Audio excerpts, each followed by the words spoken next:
Hi friends, welcome back to another video. ஒரு ஃபோட்டோவோட background change பண்ண மெஜாரிட்டியா நம்ம யூஸ் பண்ற மெத்தட் என்னன்னா, ஃபர்ஸ்ட் பேக்ரவுண்டை இம்போர்ட் பண்ணிட்டு அதுல ஃபோட்டோவை ஆட் பண்ணிட்டு ஒரிஜினல் ஃபோட்டோவோட பேக்ரவுண்டை ரிமூவ் பண்ணிடுவோம். இப்படி பண்ணும்போது ஃபோட்டோவோட கலரும் பேக்ரவுண்டோட கலரும் டிஃபரெண்டா இருக்கும். இதை சரி பண்ண கலர் கரெக்ஷன் பண்ணுவோம். அப்பதான் பேக்ரவுண்ட் சேஞ்ச் பண்ண ஃபோட்டோ பார்க்க ஒரிஜினலா தெரியும். இவ்வளோ ப்ராசஸை சிம்பிளா ஒரு ஏஐ ஃபோட்டோ எடிட்டர் மூலமா பண்ண எப்படி இருக்கும், அதுவும் சிங்கிள் டச்ல.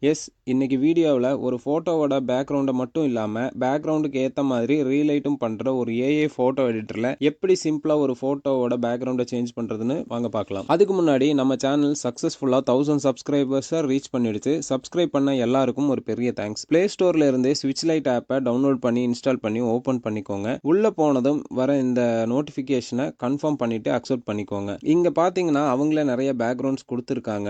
ஜஸ்ட் நீங்க கீழே இருக்க ஸ்டார்ட் ஃப்ரம் போட்டோ ஆப்ஷன்ல போய் உங்க போட்டோவை மட்டும் ஆட் பண்ணாலே போதும். போட்டோவோட பேக்ரவுண்டை சேஞ்ச் பண்றது மட்டும் இல்லாம அந்த பேக்ரவுண்டுக்கு ஏத்த மாதிரி ரீலைட்டும் பண்ணிடுது. இது மட்டும் இல்லாம உங்க போட்டோவை பேக்ரவுண்ட்ல செட் ஆகிற மாதிரி நீங்க ரீசைஸ் பண்ணிக்கலாம். கீழே இருக்க அட்ஜஸ்ட்மெண்ட் ஆப்ஷன்ல போய் போட்டோ அண்ட் பேக்ரவுண்டோட பிரைட்னஸ் அண்ட் லைட்னிங்ஸை மேனுவலா அட்ஜஸ்ட் பண்ணிக்க முடியும். இந்த ஆப்ல இருக்க நிறைய பேக்ரவுண்ட்ஸ்க்கு பே பண்ற மாதிரி இருக்கும். உங்களுக்கு ஃப்ரீயா வேணும்னா 2 days ஃப்ரீன்னு சொல்லி ஒரு செக்ஷன் இருக்கு. இங்க இருக்கிறத நீங்க ஃப்ரீயா டவுன்லோட் பண்ணிக்கலாம். இன்னைக்கு வீடியோ உங்களுக்கு யூஸ்ஃபுல்லா இருக்கும்னு நினைக்கிறேன். இனி ஒரு வீடியோல பார்க்கலாம்.